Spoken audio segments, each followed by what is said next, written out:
भंडारा बलात्कार प्रकरण महाराष्ट्र में दलितों पर बढ़ते हमलों के विरोध में आरपीआई कार्यकर्ताओं ने जोगेश्वरी स्टेशन के बाहर प्रदर्शन किया।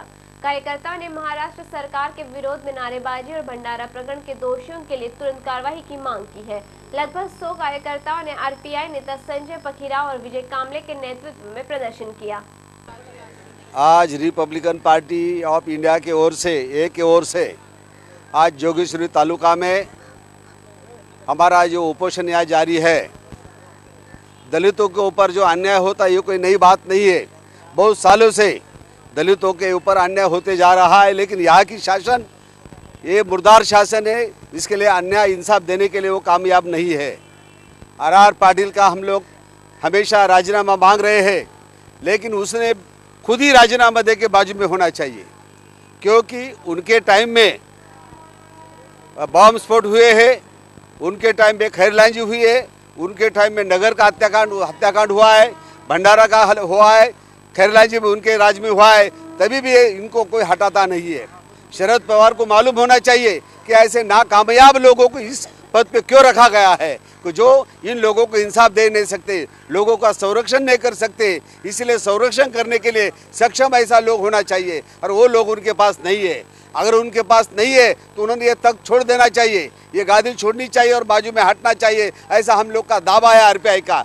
आने वाला 2014 का जो इलेक्शन है, उनके सामने एक ऐसा मिसाल रखने वाले हम लोग कि इन लोग को वापस सत्ते पे नहीं आने देंगे, ये हम लोग का दावा है। आज जो यहाँ जो इंसाफ नहीं मिलता है, एक छोटी बच्ची है, ज़्यादा बड़ी बच्ची नहीं, छोटी बच्ची है, कम उम्र की बच्ची है, उनको बलात्कार करके कुएं में फेंक दिया। आज भी पुलिस यंत्रणों को करने वाले का शोध नहीं लगता है। ये कितनी शर्म की बात है।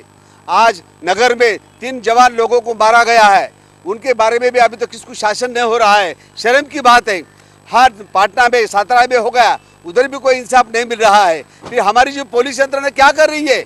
जो पुलिस का जो मुख्य आदमी है आर पाटिल, वो नाकामयाब है। उसको निकालने के बाद ही ये पुलिस यंत्रणा सक्षम हो सकती है, क्योंकि ये भी लोग हैं, उनके काम लेने का उनको आता नहीं है। और जब वो काम ले नहीं सकती है तो सख्त के उस शासन पे बैठने का उनको नैतिक कोई अधिकार नहीं है। इसलिए हम लोग दावा करते हैं कि इन लोग ने सत्ता छोड़ के बाजू में हटना चाहिए, और ये महाराष्ट्र में फिर से इलेक्शन आना चाहिए, और सक्षम गवर्नमेंट यहाँ में आएगा तो हम लोग का बचाव हो सकता है, हमारे ऊपर अन्याय अत्याचार जुल्म नहीं होगा। इसलिए हम लोग मांग करते हैं ये सरकार के यहाँ राष्ट्रपति राजवट आनी चाहिए, और राष्ट्रपति राजवट आके ये गवर्नमेंट को बर्खास्त करना चाहिए, क्योंकि जनता को ये दिलासा दे नहीं सकते हैं, जनता को ये भरोसा दे नहीं सकते हैं, और जनता के लिए ये कामयाबी हासिल नहीं पा सकते। इसीलिए सत्ता में रहने का उनको नैतिक कोई अधिकार नहीं। ऐसा आरपीआई की ओर से मैं दावा कर रहा हूँ। हम चाहते हैं कि यहाँ गवर्नमेंट या जो राष्ट्रपति शासन आना चाहिए, क्योंकि इनके काबू की बात नहीं है। यहाँ बहुत सारे बम स्फोट हो चुके हैं, बहुत सारे अन्याय अत्याचार हो चुके हैं, और यहाँ मिलिट्री आने के बाद ही यहाँ का कारोबार ठीक हो सकता है। हम लोग मिलिट्री की यहाँ मांग कर रहे हैं कि यहाँ राष्ट्रपति शासन ही आना चाहिए, इनके हाथ में सरकार देना नहीं चाहिए।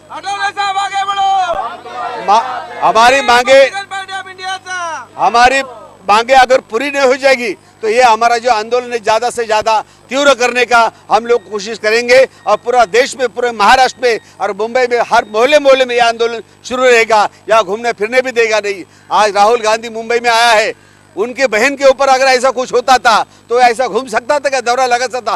पहली बार वो भंडारे में जा सकता था, लेकिन आज भी भंडारे में जाके कांग्रेस वाले या राष्ट्रवादी वाले उनको लेके गए नहीं, उनको बताया नहीं कि भाई हमारे लोगों के ऊपर क्या होता है। राहुल गांधी नाटक करता है, दलितों को झोपड़ी में जाता है, वहाँ जाके किसी का कुछ न कुछ फोटो के लिए काम करता है। ये गलत है, इनका कारोबार ही गलत है। लेकिन ऐसे लोगों को सत्ता उनके हाथ में देना गलत है। उनके हाथ में जनता ने सत्ता नहीं देनी चाहिए, और वोट देने के टाइम सोचना चाहिए कि हमारा प्रतिनिधि सचमुच कौन है। हम किसको भी वोट देते, पैसे के लालच में जनता ने आना नहीं चाहिए। जनता को ये लोग गुमराह करते हैं, और ये लोग सत्ते पे आ जाते हैं, फिर अन्याय अत्याचार और जुल्म करते हैं। इसलिए आंदोलन हमारा जारी रहेगा।